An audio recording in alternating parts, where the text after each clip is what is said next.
इमरान जी, सबसे पहला सवाल तो ये है कि लोकसभा में जितने भी भाषण हुए हैं वक्फ बिल को लेकर, उस दिन को आपने काला दिन करार किया है और उस वक्त जब आप बोल रहे थे लोकसभा में काफ़ी गुस्से में भी थे। क्या लगता है आपको कि वक्फ संशोधन बिल कैसे मुसलमानों के अधिकार के खिलाफ है? नहीं, ये मुसलमानों के अधिकार के बात नहीं है। ये वक्फ बिल संविधान के खिलाफ है। ये वक्फ बिल संविधान की जो मूल भावना है उसके ऊपर चोट करने के खिलाफ है।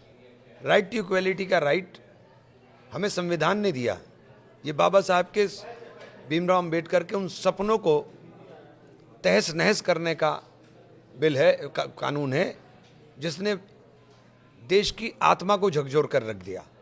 हम उस रास्ते के ऊपर कदम रख रहे हैं और ये मैं नहीं कह रहा हूँ, पार्लियामेंट में भी सब लोगों ने बोला कि आज ये वक्फ के ऊपर हमला है। ये देश के अंदर देश की जो प्रॉपर्टीज़ हैं उनके ऊपर निगाह है।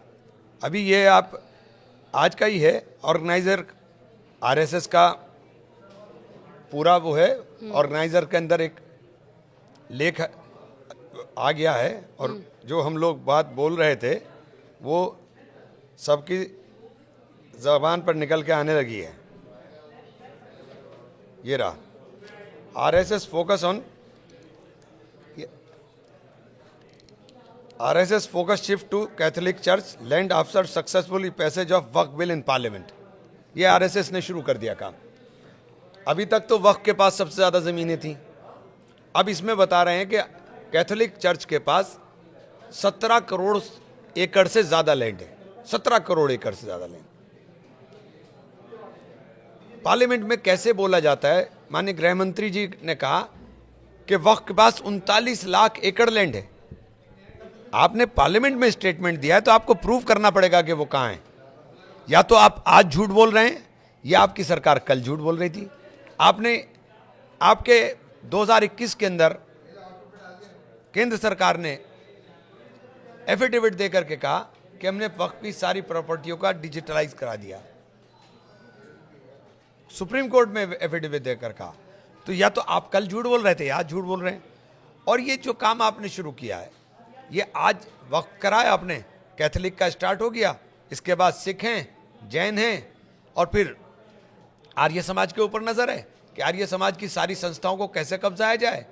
फिर उसके बाद ये तमाम बड़े मंदिरों के पास बहुत कुछ है, इन बड़े मंदिरों को कैसे किया जाए। चूँकि एक कानून इस तरह का बन रहा है कि आप उनकी ज़मीनों को क्यों छीनना चाहते हो, जो वेलफेयर के लिए ज़मीनें थी। आप वक्फ के वेलफेयर की बात कर रहे हो। बद्रीनाथ मंदिर का ट्रस्ट बना था 1939 में मेरे ख्याल से। उसकी बहुत सारी प्रॉपर्टी कुछ रामनगर में है, देहरादून में है, लखनऊ में है, उसके अलावा बहुत हिंदुस्तान में, नेपाल में भी है और लोगों ने कब्जा की हुई हैं। आज तक आपका ध्यान क्यों नहीं गया? डबल इंजन ट्रिपल इंजन की सरकारें आप चला रहे हो तो आप मंदिर ट्रस्ट की ज़मीनें, भूमियाँ खाली क्यों नहीं करा पा रहे हो? खाली कराइए ना। और आप हमें कह रहे हो कि हमने हमारे वेलफेयर का काम करेंगे। इस पूरे कानून के अंदर वेलफेयर नहीं, लूट का नाम है। वेलफेयर क्या करेंगे आप? एक जगह भी, पूरी जगह आपने कहा हो कि हम ऑर्फेनेज बनाएंगे, हम तलाकशुदा महिलाओं को भत्ता देंगे, हम जो पसमंदा आप करते हैं उन पसमंदा बच्चों के लिए स्कूल चलाएंगे। आप पसमंदा का नारा लगा करके बांटने की तो बात करते हो, लेकिन पसमंदा के नाम पर क्या कर रहे हो आप?